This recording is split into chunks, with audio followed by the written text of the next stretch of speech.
Haddaad tahay qof safar badan ama safar badan oo meelaha inta badan mara, dhulka mara, waxyaabo badan ayaad baran doontaa. Noloshaada waxyaabo badan ayaad ogaa doontaa. Laakiin markaad tahay qof meel joog badan, guriga aan ka bixin, waxyaabo badan ayaa kaa qasmi doona. Noloshaada haddii aad rabtid caafimaad ahaan, maskax ahaan, caqli ahaan, jir ahaanna u kortid, dhulka ayaa lagu socdaa. Waa la wareegaa, magaalada la maraa.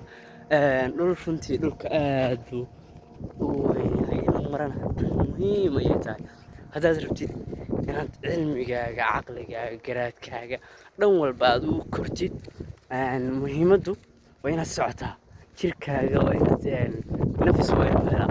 Fadhiga badan, cilmi baarisyo badan la sameeyo waxaa la ogaaday in qofka inta badan fadhiidka ahi uu yahay qof boqolkiiba 80 caqli ahaanna liita, jir ahaanna dhinta. Waxyaabo badanna qofkaas hoos u dhac weyn sameeya. Haddaad rabtid jir ahaan, caqli ahaanna kortid, facana hadhow aad la tartantid, waxaan ku dhihi lahaa socodka badi. Waxyaabo badan oo aan ka ogaaday barnaamijka ayaan kugu soo gudbin doonaa.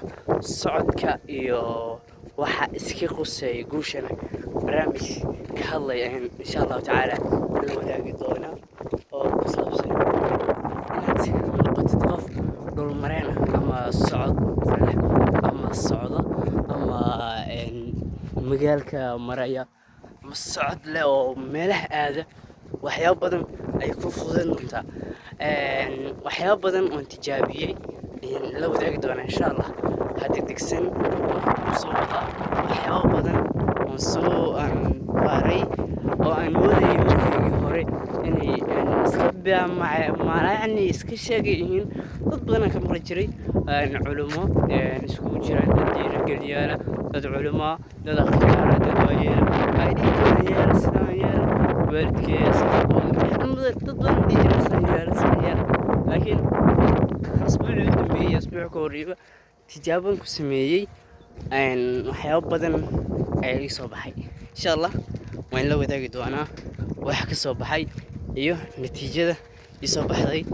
Insha Allah tacaala waxaan rajeynayaa barwaaqo iyo gobonimo wadanka Allah inoo barwaaqeeyo.